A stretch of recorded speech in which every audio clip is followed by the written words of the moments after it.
Hey everyone, it's Mace1370. Today we are going to go over the teams I used to solo the Hell difficulty for the new Advent side story. Before we get into it though, please make sure to like, subscribe, and hit that notification bell. Also, please see the video description below for a link to my Discord. This Advent side story has 3 phases just like the previous one. You advance from one phase to the next at certain HP thresholds, so when the boss is down to about 70% HP, you go to phase 2. When it's down to about 30% HP, you go to phase 3. Each phase has a few different gimmicks. The first phase, the gimmick is that the boss has a buff on your turn, and the buff goes away on his turn. The buff looks like a little immunity icon under his health bar, and it reduces the amount of damage he takes and I think might increase his speed or something. The bottom line is that you just bring heroes that can counterattack because they get around that, right? They're dealing damage when he doesn't have the buff.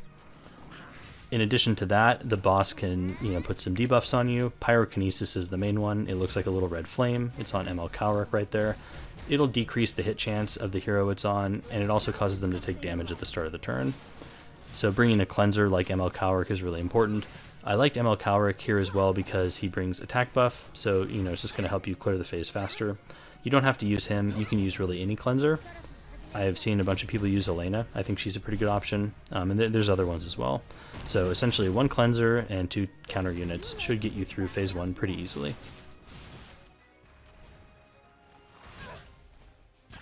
It is my job to restore balance. Let me guide you onto the right path.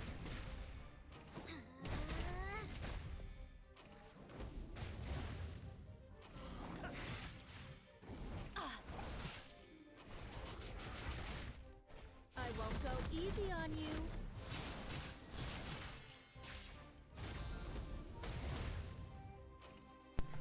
For phase 2, the boss now has 2 adds. You'll notice that the adds will occasionally give speed buff to themselves. This is important because if both of the adds has a buff, it will grant the boss his own buff, which is called King's Vigor.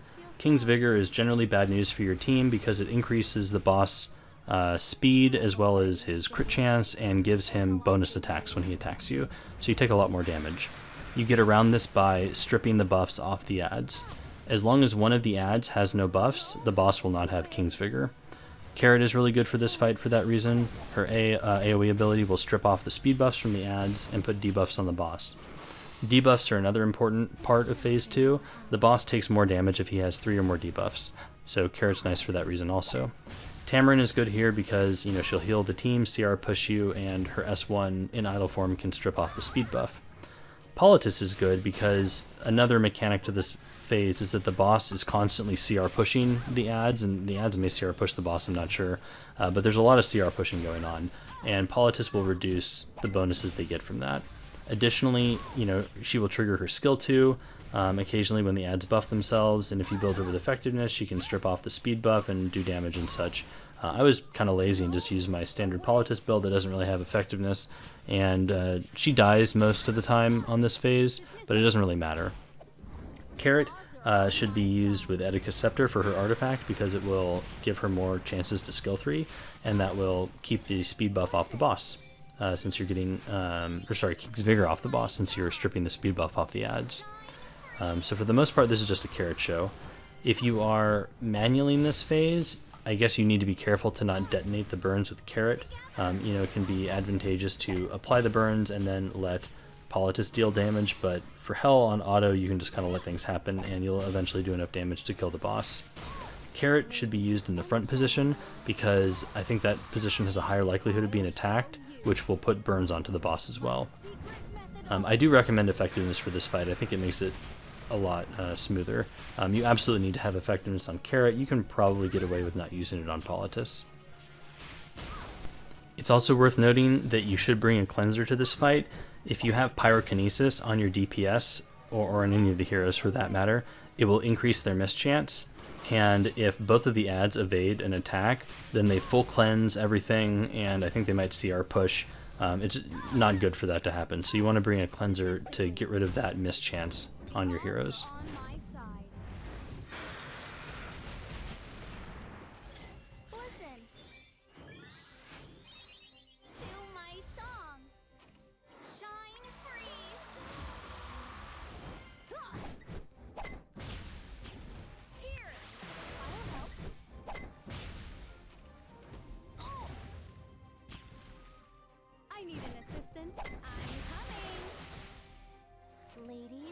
gentlemen, let's shine! I've already finished analyzing you.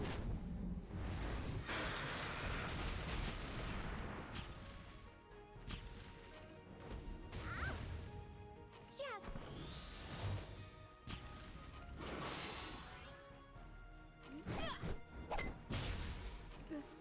Go away!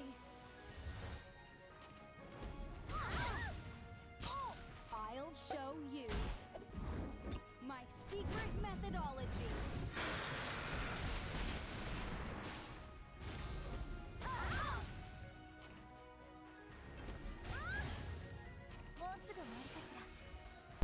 Phase 3 is pretty straightforward. One of the important mechanics for this phase is when your heroes have 2 or more debuffs, they deal reduced damage. For this reason, bringing a cleanser is really important. I think Emilia is probably your best choice for this phase, since she cleanses very frequently as part of her kit. Another mechanic to this fight is critting the boss. Every time the boss is crit, he takes more damage, and this increased damage he takes stacks up with each crit, and it resets at the start of his turn. For that reason, if you wanted to really optimize it, you would build all of your heroes on crit to just keep getting this damage increase until the boss takes a turn. Realistically though, you can leave your cleanser on a non-crit build for just hell difficulty. My Emilia is not optimized in that way for this fight, and it's totally fine. When the boss is hit by a non-crit, the boss will cleanse itself. So that can happen when your Soul Weaver attacks if it's not built on crit. It can also happen when you're debuffed with Pyrokinesis, because that increases your miss chance. So again, an important reason to bring a cleanser like Emilia. It's important to note that they have built in certain mechanics for this fight, I think particularly to discourage you from using Maid Chloe. If all of the heroes on your team have attack buff, then the boss will counterattack every time you attack. Additionally, you're not allowed to revive units on this fight, so that pretty much describes Maid Chloe. The boss will also counterattack if everyone has a speed buff as well, so don't bring something that can give everyone a speed buff. But I think the main takeaway from that mechanic is that you really can't use Maid Chloe for this fight. Another reason why Emilia is good is she gives attack buff, but she doesn't give it to everyone, right? She just gives it to the person she boosts, so you're not going to activate that part of the mechanic. So for this fight, the takeaway really is bring Emilia and 2 DPS units. I chose Rylot and Stenny because both are on lifesteal, so they have some innate sustain for that reason. Rylot is also nice because he has evasion, which means he'll be dodging a lot of the boss's hits, which means it'll be harder for him to get debuffed, and eventually he'll be able to counterattack with his passive and just bring even more damage to the fight. I think a lot of different DPS options could work though. After this is over, we can go ahead and take a look at how I built all of the units for the fight.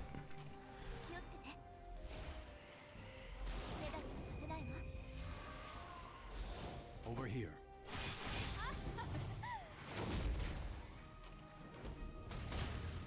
Your life means nothing. Is that all you've got? At least try to make it fun.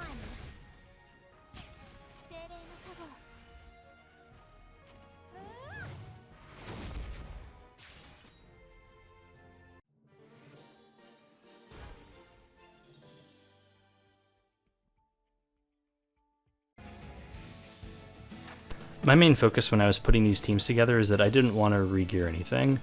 I wanted to do this with minimal effort, so all of these heroes are really built for another purpose. This SSB is used for my Katie's team in PvE, so she's not even really molded.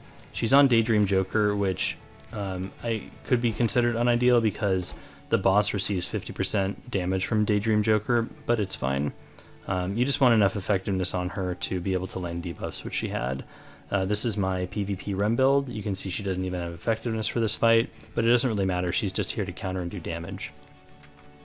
Mediator Cowrick is also on my PvE, or my PvP gear, sorry, so he's speed tuned for like my RTA teams.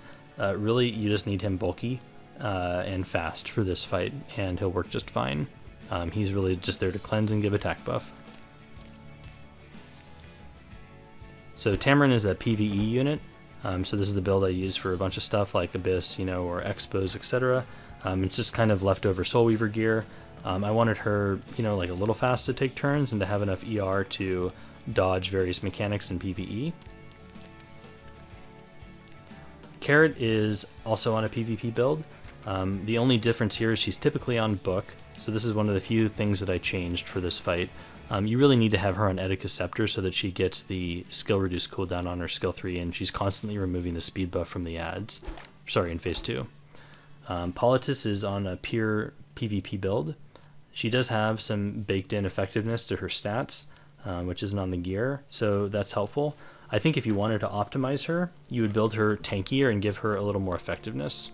And you could probably lower the damage a tad, so she's able to survive better and strip off the buffs more effectively.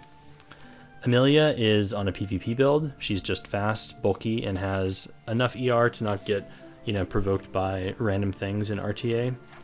Obviously not going to resist anything with high effectiveness, but it's enough to resist things with, no baked-in effectiveness. Spectre Tenebria is on a pretty typical lifesteal build for RTA.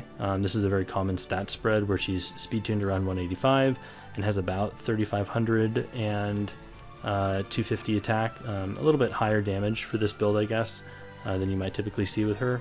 But that's basically what people shoot for, is those damage stats and then the rest in bulk. Here's Remnant Violet. He is on lifesteal and pen set for that increased damage. And then lifesteal obviously for the sustain. Totally a PvP build. I just have him speed tuned at 185, and then I wanted enough bulk to survive a hit or two, and the rest goes into damage. So I think that'll be it. If you have any other questions, please feel free to shoot them in the comments below. Later.